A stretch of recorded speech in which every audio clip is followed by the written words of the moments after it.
ఒక గ్రామంలో ఒక పేదవాడు ఉండేవాడు. అతను రోజూ అడవికి వెళ్ళి గొర్రెలను మేపుకొని తిరుగు ప్రయాణంలో కట్టెలు కొట్టుకువచ్చి సంతలో అమ్ముకునేవాడు.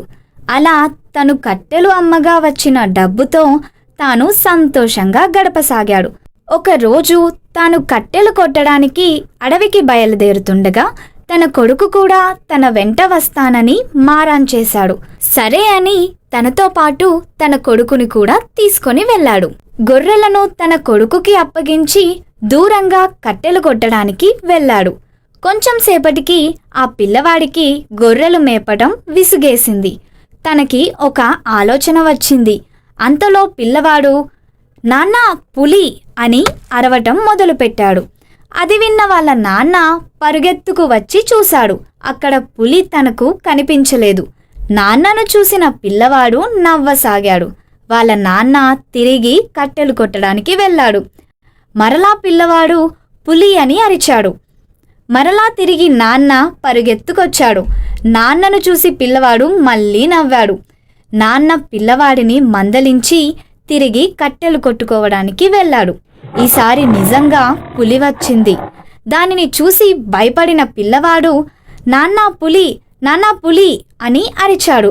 అది విన్న వాళ్ళ నాన్న మళ్ళీ పిల్లవాడు అబద్ధం ఆడుతున్నాడని అనుకొని పట్టించుకోలేదు.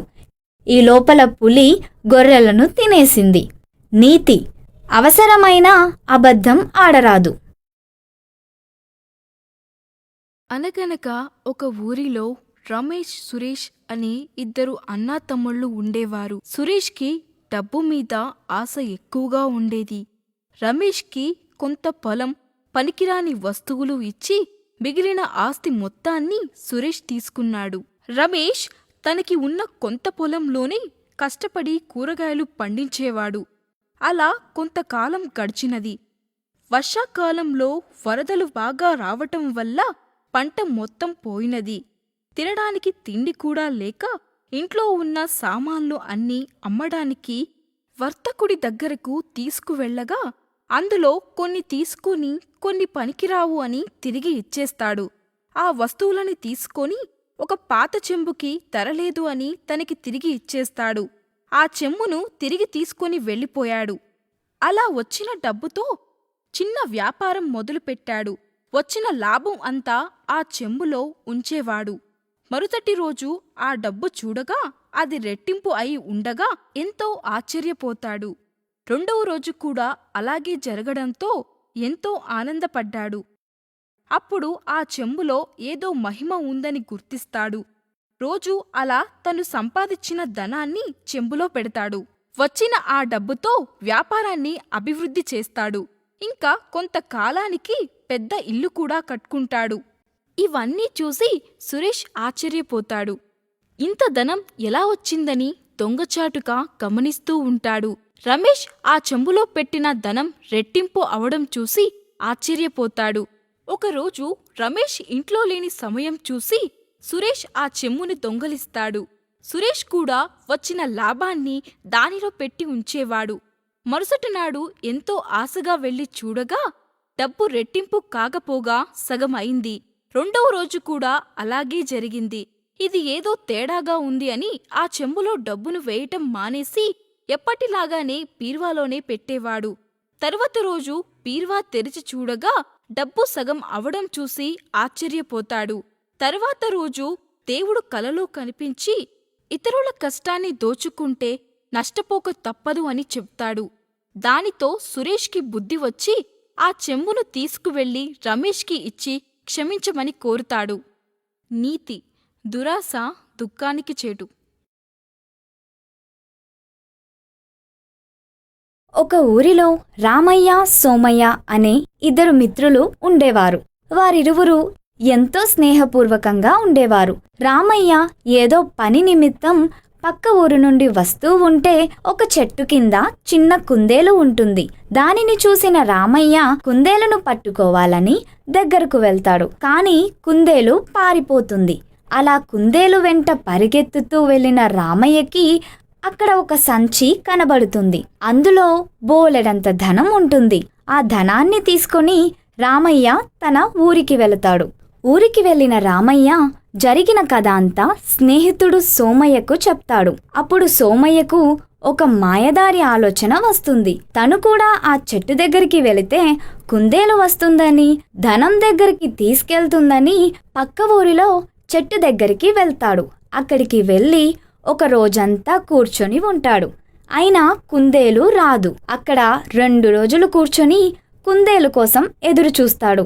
అయినా కూడా కుందేలు రాదు. ఇంకా కుందేలు రాదని అర్థమవుతుంది రామయ్యకి. ఇంకా ఇక్కడే ఉంటే ఆకలితో తన ప్రాణాలు గాల్లో కలిసిపోయేలా ఉన్నాయి అని తన ఊరికి వెళ్ళి జరిగిన కథ అంతా రామయ్యకి చెప్తాడు. అప్పుడు రామయ్య, ఒరే పిచ్చి సోమయ్య, అదృష్టం ఎదురు చూస్తే రాదు, అది వచ్చినప్పుడు ఉపయోగించుకోవాలి అని చెప్తాడు. కష్టాన్ని నమ్ముకో, అదృష్టాన్ని కాదు అని చివరిగా తన మిత్రునికి నచ్చజెప్తాడు. నీతి: విజయవంతం కావడానికి అదృష్టం 1% ఉంటే సరిపోతుంది. అదే కష్టం 99% ఉంటే అదృష్టం లేకున్నా విజయం సాధిస్తావు. ఒక అడవిలో ఒక భక్తుడు దేవుడు ప్రత్యక్షం కావడం కోసం ఘోర తపస్సు చేస్తున్నాడు. ఎంతకీ దేవుడు ప్రత్యక్షం అవ్వడం లేదు. ఒకవేళ దేవుడు ప్రత్యక్షం అయితే ఒకసారి స్వర్గానికి వెళ్ళి రావాలని కోరికగా ఉంది అని అనుకుంటాడు. ఇంకొక కోరిక స్వామి, నాకు జీవితాంతం బ్రతకాలని, ధనం కావాలని అడుగుతానని స్వార్థంతో తపస్సు చేస్తూ ఉంటాడు. 3 వసంతాల తరువాత దేవుడు ప్రత్యక్షం అవుతాడు. ఏమి కావాలి భక్తా? ఒక కోరిక మాత్రమే కోరుకో అని అంటాడు. క్షణం ఆలోచించకుండా భక్తుడు, స్వామి, స్వర్గం చూడాలని ఉంది అని అడుగుతాడు. అప్పుడు వెంటనే దేవుడు భక్తునికి స్వర్గం చూపించి క్షణంలో కిందికి తీసుకువస్తాడు. అప్పుడు వెంటనే భక్తుడు, ఏంటి స్వామి, ఒక్కసారి అలా చూపించి కిందకు తీసుకొచ్చావు, కనీసం 1 గంటైనా స్వర్గంలో ఉండి వచ్చేవాళ్ళం కదా అని అన్నాడు. అప్పుడు దేవుడు, భక్తా, నీవు ఏమి కోరుకున్నావు? స్వర్గం చూడాలని ఉంది అన్నావు, చూపించి తీసుకొచ్చాను. నువ్వు ఉండాలని కోరుకోలేదు కదా, చూడాలి అన్నావు, చూపించాను. నీ కోరిక తీరిందా అని అడిగాడు. అప్పుడు భక్తుడు, స్వామి, ఇంకా ఒక కోరిక అని అడిగాడు. వెంటనే దేవుడు, భక్తా, నీకు ముందే చెప్పాను కదా ఒకే కోరిక కోరుకోవాలి అని. నీ ఒక్క కోరిక అయిపోయింది. ఇక నీవు జీవితాంతం తపస్సు చేసినా నేను మళ్ళీ రాను అని దేవుడు వెళ్ళిపోయాడు. స్వార్థంతో చేసేది భగవంతుడి పూజ అయినా సరే ఆ ప్రతిఫలం సంతోషాన్ని ఇవ్వదు. నిస్వార్థంగా అందరూ బాగుండాలని కోరుకుంటే అందరిలో మనము ఉంటాం కనుక మనం కూడా బాగుంటాము.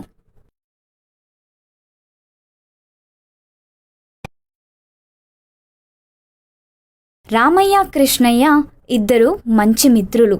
ఒకరోజు ఇద్దరూ కలిసి తమ పొలాలు చూసుకోవడానికి వెళ్ళాలని నిశ్చయించుకుంటారు.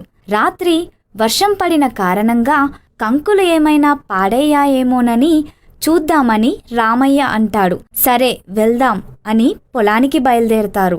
రామయ్య, కృష్ణయ్య ఇద్దరూ వారి పొలాలు చేరుకుంటారు. రాత్రి విపరీతంగా వర్షం పడిన తరువాత కూడా తమ పొలంలో పంటకు ఏ నష్టం జరగనందుకు సంతోషించారు. సరే ఇంటికి వెళ్దామని బయలుదేరుతుండగా కృష్ణయ్య తన పక్క పొలంలో ఉన్న సోమయ్య పొలం గట్టు మీద ఒక కుందేలు వెళ్ళటం చూస్తాడు. ఆ కుందేలును పట్టుకోవాలని ఆతృతతో సోమయ్య పొలాన్ని తొక్కుకుంటూ వెళ్తాడు. ఇది చూసిన రామయ్య కృష్ణయ్యను గట్టిగా మందలించాడు. కృష్ణయ్య పట్టించుకోకుండా పరుగెత్తుతూ వెళ్తూ సోమయ్య పొలాన్ని తొక్కేశాడు. చివరికి ఆ కుందేలు కూడా దొరకలేదు. మరుసటి రోజు ఉదయం మళ్ళీ వాళ్ళు పొలం చూసుకోవడానికి వెళ్తారు. కృష్ణయ్య పొలంలో కంకులన్నీ ఎవరో తీసుకెళ్తారు. ఏమైంది అని పక్క పొలం వారిని విచారించగా రాత్రి దొంగలు వచ్చి పంటనంతా దోచుకెళ్లారు అని తెలుస్తుంది. కృష్ణయ్యకు అప్పుడు అర్థమవుతుంది, మనం ఒకరికి చెడు చేయాలని చూస్తే మనకు అదే జరుగుతుంది. మంచి చేస్తే మంచి తిరిగి వస్తుంది.